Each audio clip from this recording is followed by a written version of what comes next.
yesterday about the Dapper Doctor, and somebody left a comment about LaQuan Smith. So I Googled him, and he's dope, y'all. Go check him out real quick. Don't mind me because I am in Mexico, and I'm trying to stick to this vlogging for 28 days. So y'all bear with me, but check this guy out. So my journey has been very extensive. You know, it's been like a long process trying to get where I am and everything that I've accomplished. My grandmother originally taught me how to sew. I learned how to sew at the age of 12, and I've been designing ever since then. You know, I always had a love and a passion for just doing things creative and working with my hands.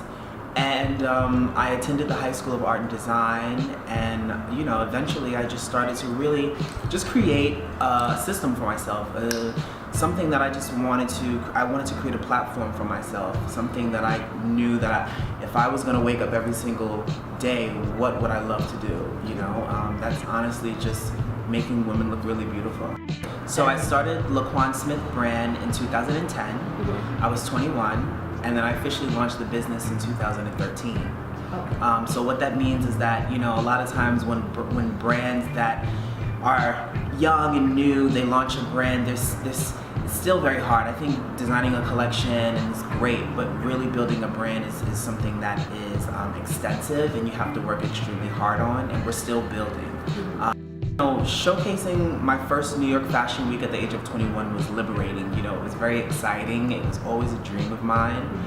And it's always one of those moments that I look back in time, because every time I'm designing a new collection, or if I'm designing something new for maybe a private client, and I get a little bit of a roadblock, or I get creative block, I'm always reverting back to the first collection. I'm always looking at images of like the first season that I showcased, because you have to keep in mind like what's, you know, like why did people fall in love with LaQuan Smith in the first place? And I think it was from the 2010 Water Goddess collection. That was something that completely inspired people, and you wanted to feel a part of it.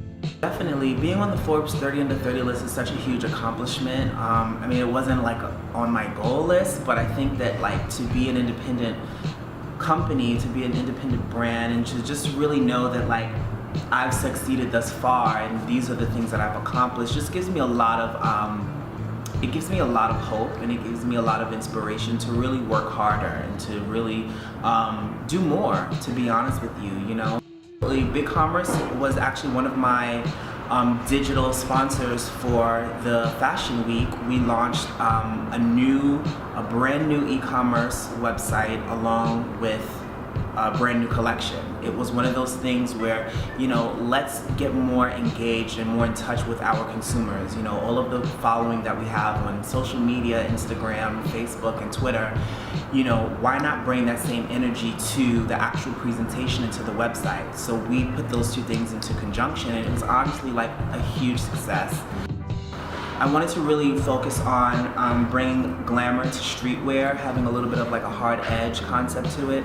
I really was inspired by a lot of the textures and the patterns that I saw at the Premier Vision trade shows. I'm really in love with texture. I think that with the collections we try to reintroduce silhouettes that we've done in the past, because we know what works best, we know our client, and we just like to have a sense of elevation. You know, we know that she's sexy, we know that she's daring, and we know that, you know, she loves to be the center of attention. It's really more so catering to her needs in that way, but a sense of elevation for every season, you know. Full winter, she's in a full velvet bomber and a full, you know, neoprene booty. Like, that's her life, you know, that's the way that she lives her life. And so I had a great time, you know. My team is really awesome, and we just continue to brainstorm, build inspiration, and to build on who this LaQuan Smith woman is and where she's going. So I really love the fall collection. The creative process is kind of, it's a little bit all over the place. It's kind of extensive. Sometimes I do get creative blocks. I love music, I love hanging out with friends, I love being able to do a lot of research on Pinterest or Tumblr or even Instagram. I'll do some screenshots of like a really cool girl that I might follow on Instagram. Maybe on a Saturday night I'm watching like an old school Netflix movie film, and I'm like absolutely loving like, you know, what like Michelle Pfeiffer's wearing in Scarface, you know, so I'll screen grab that image and do more references.